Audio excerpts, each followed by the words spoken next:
कोणी गायला शिवशंभूचा अहो कोणी गायला गणगणाचा कोणी गायला शिवशंभूचा आणि मी वय गातोय भगवानाचा करण्या माझ्या लाडीचा हो अहो मी वय गातोय भगवानाचा कुळ स्वामी माझ्या घरसीदाचा अहो देवाचं रूप माझ्या दैदिप्यमान काळ्या कपड्याचं रवलं निशान अन भंडाऱ्याच्या जीवावर त्यानं जिंकलं सारे त्रिभुवन हो अहो करण्या लाडीचं नाव घेऊन तान्या देवाचं नाव घेऊन अरे बाळू मामाचं नाव घेऊन थापा मारा दिंबऱ्या ताल धरून हो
विचार केला मनाला दुर्वासुशीच्या शापानं देव इंद्राचं सर्व वैभव समुद्रामध्ये पडलं. हुत बाबा या समुद्रामध्ये देव इंद्राला विचार केला मनाला 33 कोटी देवाची सभा भरवायला ऋषी मुनींना बोलवून घेतलं आपल्या सभेला जसं बोलवून घेतलेलं हुत बाबा चक्राव माझे वैभव आपलं पटलेलं समुद्रातलं बाहेर काढलं पाहिजे विचार केला असणाऱ्या देवानी म्हणाला परंतु देवानीही काम होणार नव्हतं विचार केला मनाला दैत्याची साथ घेतली पाहिजे म्हणजे कोणाही जर साथ घेतली पाहिजे सर्वेची हो त्यात कुठलं काम होते नाहीच की देवानी दैत्याला सायाला घेतलं मंत्राचल पर्वत उचलला समुद्रामध्ये टाका वसुकी नागाची दोरी केली अशी सर्व तयारी केली समुद्र बघतो बाबा ते तुझ्यासारखं माजुरी होत आम्ही काय शेपटाकडे धरणार नाही म्हणत अहो शेपटाकडे धरणं म्हणजे आपला अपमान आहे बरोबर आहे त्यांनी विचार केला मुखाकडनं धरलं देवानी मात्र शेपटाकडं धरलं आणि त्या समुद्राचं मात्र अरे घुसळलं चालू बघा झालं या चालू बघा झालं या चालू बघा झालं या चालू बघा झालं या चालू बघा झालं या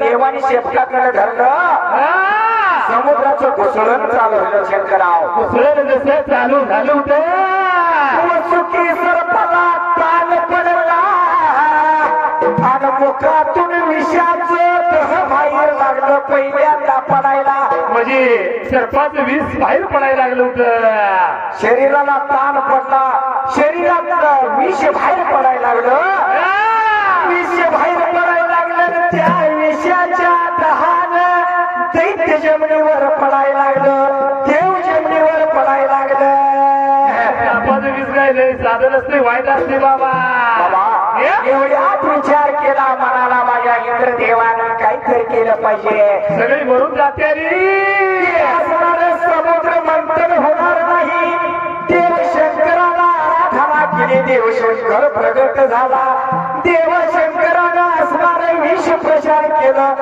म्हणून त्यांचा कंठ काळा झाला आणि नीलकंठेश्वराचं नाव त्याला पडलं समुद्राचं मंथन चालू झालं एका पाठोपाठ एक रत्न निघायला लागली त्या समुद्रात बरं का बाहेर लागली पडायला बाबा समुद्राच्या मध्यभागात शेताला 14 रत्न बाहेर पडलं अमृत बाहेर पडलं 14 रत्न अमृत बाहेर पडलं पण दैत्याचं देवाचं काय ठरलं होतं काय ठरलं होतं शाहीर जागा बसलेल्या समोरा पहिलं रत्न आलं मला दुसरं रत्न आलं तुला म्हणजे एक देवाला आणि एक दैत्याला रत्न द्यायचं असं त्यांचं ठरलेलं होतं त्यावेळेला बरोबर आहे शेताला मात्र अमृत बाहेर पडलं ते दैत्याच्या वाटणीला गेले दैत्याच्या वाटणीला गेल्या बरोबर बाबा देवाने विचार केला म्हणला दैत्य जर अमर झाली तर दैत्य लोक या तिन्ही तळामध्ये मात्र अगदी धुमाकूळ घालतील कुणाला सुद्धा ऐकणार नाही तर हे अमृत दैत्याला मिळू द्यायचं नाही असं म्हणल्याबरोबर असणाऱ्या विष्णू रे बाबा देवाने दैत्याच्या अमृताच्या पायात आता भांडण बघायला लागेल त्याचं भांडण बघायला लागेल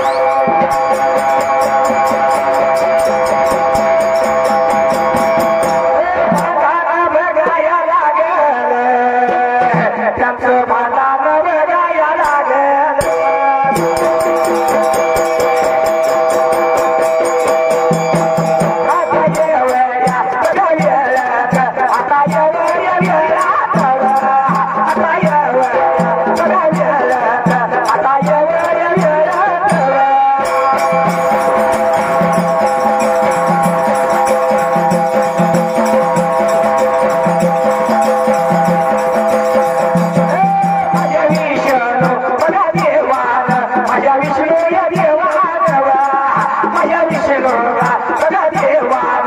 माझ्या विष्णू या देवाजवळ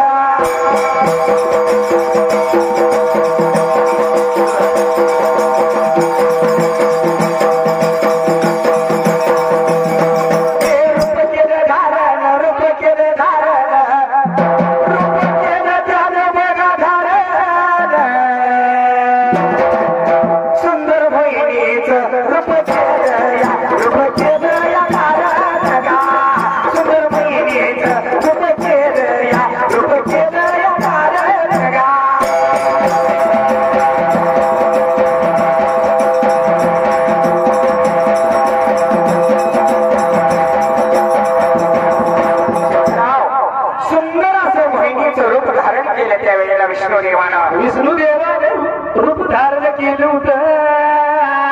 काय तर केलं पाहिजे देवानी दैत्याचं भातार ठेवलं पाहिजे आणि दैत्याला अमृत करू द्यायचं नाही असं विष्णूनं मनापासून मात्र निश्चित विचार करायला. बरोबर आहे. महाविष्णूचा अवतार काय करू देणार आहे हो. सुनील बापू 20 वर्ष आपला सुरत्या होता. 20 वर्ष होता. पण आपलं जर आता संघ नाही म्हणून बरोबर आहे की आता शंकर शाहीरकर खरोखरच चांगलं काम करतोय. चांगलं म्हणजे क्वालिटीच आहे गेली रे. क्वालिटी वय झालं नाही त्याच झाले पण जरा बारीक झाले रे पहिले. शंकर शाहीर मगा म्हणतोय वय झाले याचं 55 वय झाले असं वाटतंय का कोणाला. कवळं दिसते कवळं. कसं आहे ती माहितीये का. अरे वय सुरत्याच्या वाद झालं. अरे वय जेव्हा झालं वय जेव्हा झालं माझं सुरत्यातून अरे सुरत्यातून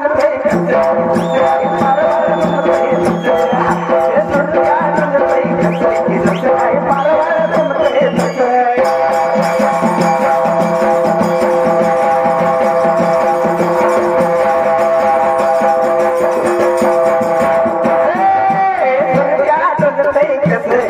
काय पारवार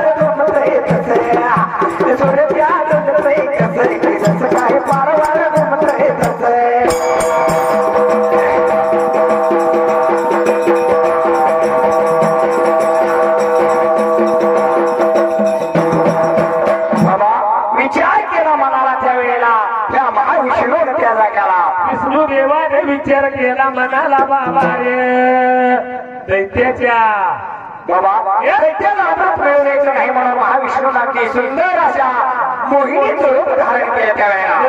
रूप धारण केलं होतं माझ्या विष्णू देवा. रूप मोहिनीचं केलं धारण आणि त्या देवाने दैत्याच्या युद्धाच्या जवळ आल्या. आपल्या बरोबर दैत्याने जसं पहिलं मोहिनीला दैत्याने पहिलं मोहिनीला जसं पहिल्या बरोबर सुंदर लागलं दिसायला मोहिनीला पाहिलं आनंद झाला दैत्याला.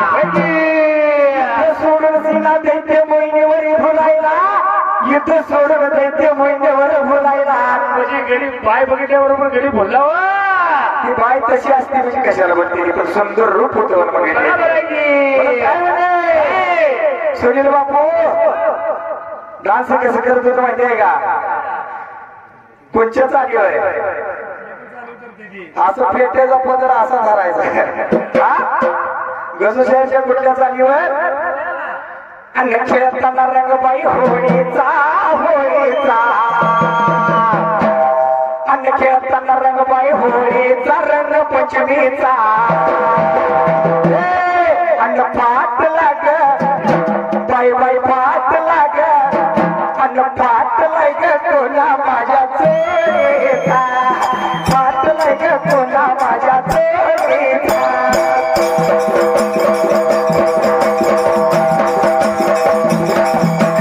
पाठ लाग कोणा माझ्या चोरीचा पाठ लाग कोणा माझ्या चोरीचा.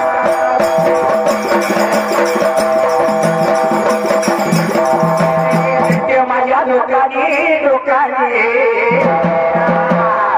अरे विचार या करून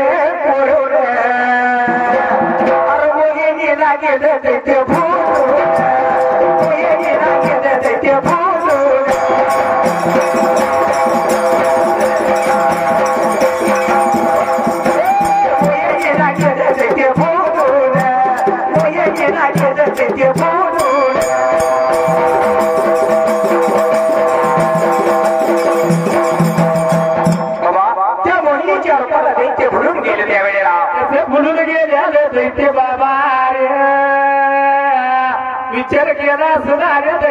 म्हणाला. मोहिनीच्या जवळ गेली. दैत्य लोक मोहिनीच्या जवळ गेली. मोहिनी दैत्याच्या जवळ गेली आणि दैत्याला लागली सांगायला, बाबा तुम्ही का भांडता इथे? कशाला भांडायला लागलाय लागलो? येड्यानो, भांडण तंटा करू नका. गोडी गुलाबी तुम्हाला हे सर्वांनी स्वतः अमृत वाटते म्हणून मोहिनी लागली होती देवानी दैत्याला बोलायला. कसे लागली होती बोलायला? तुम्ही जेवायला बसा, मी तुम्हाला अमृत पंगतीला बसा. पंगतीला तसं नायकाच्या मंदिराच्या समोर मंडप घातला, असा मंडप त्या समुद्र तटाला घातला आणि देव आणि दैत्याने पंगत बसवली. त्यावेळेला पंगत बसली होती बाबा. विचार केला सणाऱ्या देवानी म्हणाला. पहिल्यांदा देवाला वाटते मोहिनी आणि दैत्याला कोणाला माहिती होत? राहू नावाच्या दैत्याला माहिती होतं. राहू नावाच्या दैत्याने विचार केला, म्हणाला रूप केलं देवाचं धारण. राहू दैत्यानं, राहू दैत्यानं विचार केला बेराला केला म्हणाला. काही लागला होता बोलायला. राहू दैत्य देवाचं रूप धारण केलं आणि देवाच्या पंक्तीला जाऊन बसला. इकडे चंद्र होता, इकडे सूर्य होता आणि सूर्याच्या चंद्राच्या मध्ये जाऊन राहू दैत्य बसला. जसा बसलेला बघितला कुणी बाबा रे मा विष्णून मात्र विष्णू काही आयडिया आवला तिच्या. विष्णून बघितलं नव्हता, चंद्र आणि सूर्यानं राहू दैत्याला बघितला होता. आणि ही मोहिनी रूपी विष्णू अमृत वाटत यायला लागली होती. चंद्र आणि सूर्यानं विष्णूला, त्या मोहिनी रूपी विष्णूला काय केलं? फुलवलं की देव नव म्हणला आमच्या मध्ये बसलेला दैत्य. दैत्य म्हणजे कोणतरी फरक आहे. म्हणून चंद्राला पण ग्रहण लागतंय, सूर्याला पण ग्रहण लागतंय. येड्या म्हणजे ते दोघं राहू दैत्य त्या चंद्राला आणि सूर्याला माझी साडी केली म्हणून साडी केली म्हणून चंद्राला सूर्याला ग्रासतो. त्याला चंद्रग्रहण किंवा सूर्यग्रहण म्हणत असतात शंकरराव. बरोबर आहे की. पण काय जणाला भांडायचं नाही नाद असतो या. हे भांडाय सोपार बाबा भांडत की मगाशी. सोपन मामा नाव घे म्हणजे अरे मगाशी तू म्हटला काही वेगळंच म्हटला. सोपार बाबा म्हणतो सोपन मामा डायरेक्ट प्रश्न टाकलाय मला. हा 7 बहिणी कसं विचारलं म्हटला. काय 7 बहिणी तसं विचारलं नाही शंकरराव.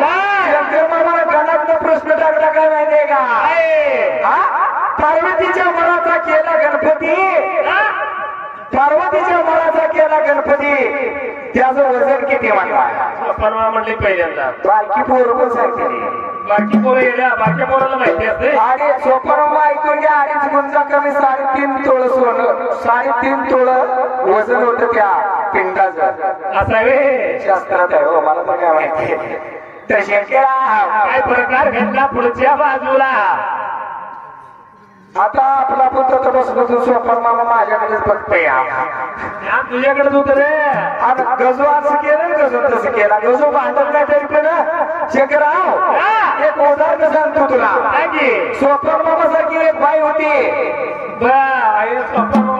सोपार मामा सारखी एक बाई होती. तिला कोणी जर भांडू नको म्हणलं तिला भांडायसारखं ध्यान. तिला सारखं भांडायला द्या. आज या देवाच्या संघ भांडलं, उद्या त्या देवाच्या संघ, परत या गुटक्या संघ, परत या जोरच्या संघ. अख्खं गाव उद्या गाव भांडण करून बाई एका शेवटचं घर राहिलं होतं त्या घरी आली. बरोबर आहे. शेवटच्या घरी भांडण करायला आली शंकरराव. शेवटच्या घरी भांडण करायला आली. गजूबडकर सगळं भांडण करायला आली म्हणजे सोपार बाबा. माझ्या संघ कशा येते आता बाईचं सांगते सोपार मामाच कुठं. असं होय. शंकरराव शेवटच्या घरी बाई भांडण करायला आली. आणि सून घरात होती, सासू कुठं तर बाहेर गेली होती. अशी सुंदर चॅप्टर होती. सून हुशार होती. आज हे बाई नेमकी भांडायला येते तिला माहिती होतं. बाई आल्या बाई म्हणत्या त्या सोनाला तुझी सासू कुठं आहे म्हणते. माझी सासू तुला काय करायचं माझ्या. खरं मला आज भांडायचंय म्हणजे सगळं गावच्या गाव भांडून झाले. फक्त तुझी सासू भांडायची राहिली. तुझी सासू कुठं आहे म्हणते. माझी सासू माझी सासू शेताला गेली जात येड्याच का काय म्हणते मामा ते सगळं मला मारायचं आहे. शंकरराव तुझी सासू कुठे गेली म्हणल्यावर माझी सासू गेली गावात. गावात कशाला गेली? गावात अगं तू भांडा गेला गेल्या केस धरून मारशील म्हणून केस काढायला गेले. अवघड आहे हे. म्हणजे तुझी सासू मी आज भांडा येणार आहे तर तिला नक्की माहिती होती म्हणून केस डाव्याकडे काढायला गेले. बाईने विचार केला भांडकुरी बाई होती हो. सोपान बाबासारखी हुशार बाई होती. भांडकुरी बाई होती. विचार केला शंकरराव ती केस काढते मग ती केस काढून येऊन माझी केस धरून म्हणून ही बाई पण गेली डाव्याकडे केस काढायला. केस का बरोबर आहे. हे नावे दादा म्हणजे केस काढायला पैसे किती म्हणजे ते बाय म्हणला माझी काढायची सांग कर मला. केस माझीच काढायची आणि केस काढायचे पैसे किती शंकरराव पैसे काय होते. बारक्याला 40 रुपये घेतोय मोठ्याला 60 रुपये घेतोय. बारक्याला 40 घेतोय मोठ्याला 60 रुपये घेतोय. बाय काय होत्या नावे दादा 350 रुपये देते पण माझी केस काढ. मला गडबड झाल्या.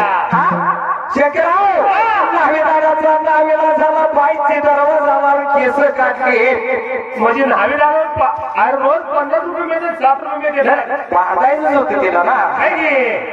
नावेदाराने केस काढले बाई पळत पळत पळत घरवाल्याला आले म्हणजे तुझी सासू कुठे आहे.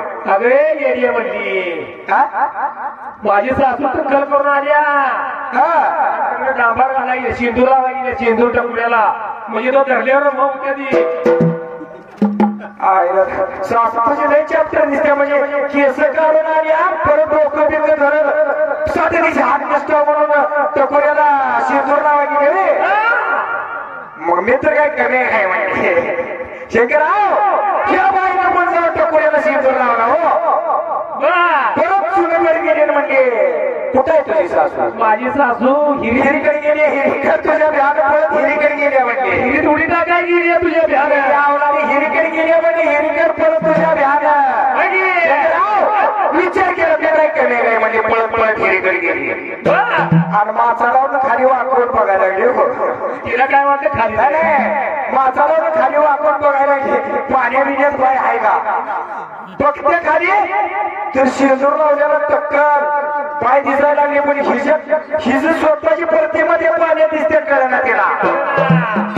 कारण हिने केस काढले तिच्या ध्यानात नव्हता. टकोऱ्याला शेंदूर लावल्याला तिच्या ध्यानात नव्हता. भावानी म्हणले जाऊन पाक हिरी या तळाला बसले म्हटले थांब तुला धावते म्हणले. हिला पवा येत नव्हतं ध्यानात नव्हतं. आणि उडी मारली बाईन घाऊनी मारली बाईन उडी मारली बाईन उडी मारली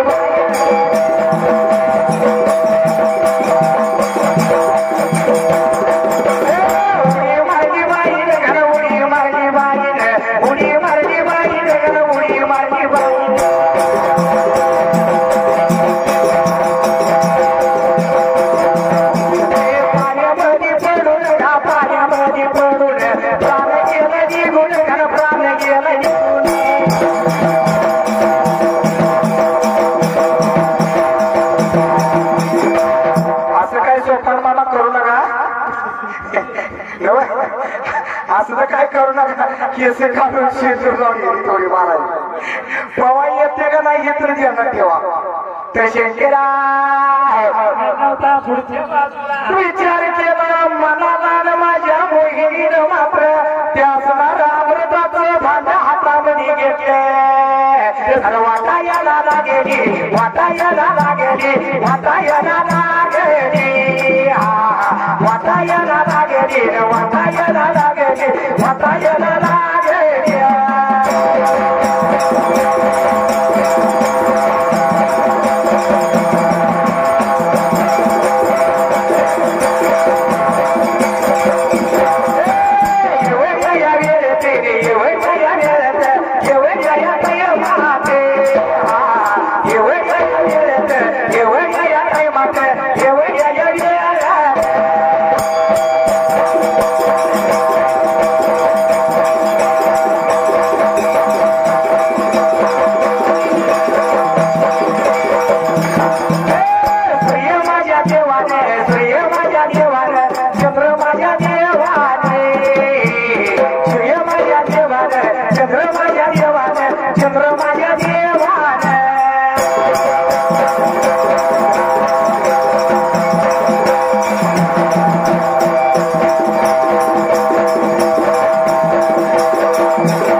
सूर्यदेवाने आणि चंद्रदेवानं फोन केली त्या मोहिनी रूपी विष्णूलाही आमच्या दोघांच्या मध्ये बसलेले देव नसून दैत्य आहे आणि राहू नावाचा दैत्य आहे असं सांगितल्या बरोबर असणाऱ्या बाबार्य म्हणून विलास झाला विष्णूचा आणि त्या राहू दैत्याच्या हातामध्ये अमृत दिल्या बरोबर दिल्याबरोबर काय प्रकार घडलेला राहू दैत्य जात तेज होती बरोबर आहे कातरीच्या अमृत हातात आल्याबरोबर कातरीशी गेलो पण मात्र विष्णूने ओळखलं खरोखर जात दैत्य आहे याला मारण्याशिवाय राहायचं नाही बरं का विचार केला असणाऱ्या विष्णू देवान काहीतरी केलं पाहिजे याला म्हणून मी काय म्हणतोय काय म्हणतोय कवी म्हणत असताना तर माणसाला शोधित असावं म्हणजे काय बिनसुदीतले वीर आहे काय म्हणतोय बिनसुदीतच होय म्हणतोय तू होय ध्यान असते का तुझं नाही माझं ध्यान नाही ऐक मरदार दारू पिऊन फिरसीला ऐक मरदार दारू पिऊन फिरसीला दारू पिऊन फिरसीला या रस्त्यावर तू कुठं बी भरसील ऐक मरदार दारू पिऊन फिरसीला या रस्त्यावर कुठं बी भरसील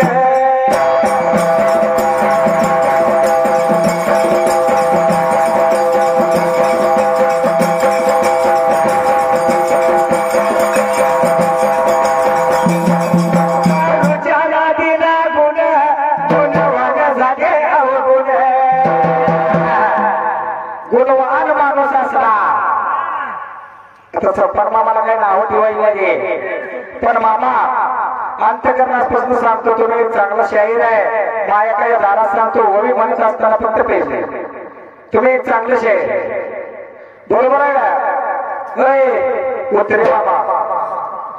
उतरे मामाला म्हटलं उत्तरी कळत नाही उत्तरी ऐकू येत नाही सोपान मामा जवळ गेलाय सोपान मामा जवळ ज्ञान आहे पण मला सांगता आलं नाही मामाला का दारूच्या नदीला गुण वाग झाले गुण अरे दारूच्या नदीला गुण वाग झाले गुण हिच्या नादात कोणाच्या हिच्या नादात बरबाद होतील या रस्त्यावर कुठं बी भरतील हिच्या नादात बरबाद होतील या रस्त्यावर कुठं बी भरतील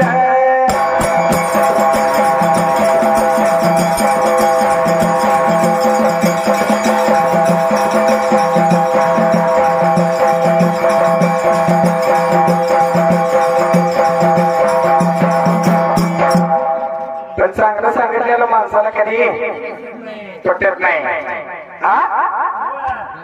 चांगलं सांगायला लागली चांगलं सांगितलेलं माणसाला कधी पटत नाही त्याच्यामुळे पुढे जाऊन सांगतो की तुला म्हणते ना बायका पोर बाप न हो आमचा काळ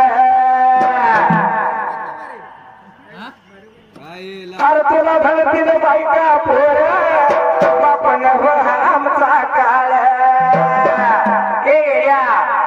मग करशील कुठ तुझं तोंड काळ करशील पोट तोंड तुझं काळ याच्या नादात या दारूच्या नादात असा बरबाद होतील या रस्त्यावर कुठं बी पडतील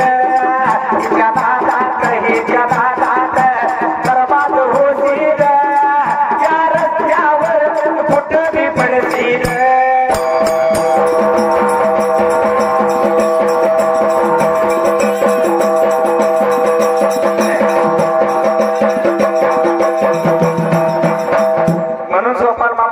एकच सांगणार चांगला शाहीर आहे तुम्ही म्हणून एकच सांगतो काय माहितीये का हात जोडून मी तुम्हा करतो विनंती मामा अहो हात जोडून मी तुम्हाला करतो विनंती अरे वेळा दारूचा नाद सोडली वेळा दारूचा नाद सोडली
असणारा महाविष्णूने विचार केला मनाला राहू दैत्याला मारलं पाहिजे नाहीतर दैत्य लोक मात्र या तिन्ही तळाचा नाश करतील बरं का केला असणाऱ्या विष्णुदेवानं विष्णूने केला विचार मैनाला केला मैनाला पुढे पडला असणाऱ्या विष्णुदेवाला आणि तो राहू दैत्य ते पंक्तीत बैसलेला मात्र असणाऱ्या अगं पळायला लागेला पळायला लागेला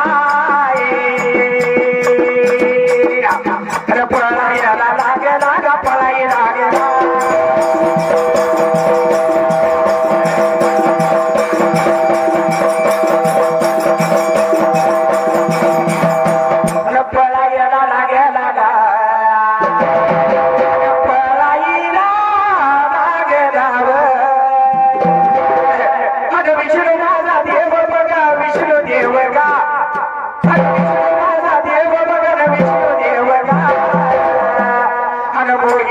रूपात लागला त्याच्या पाठीवर मोहिनीच्या रूपात लागला त्याच्या पाठीवर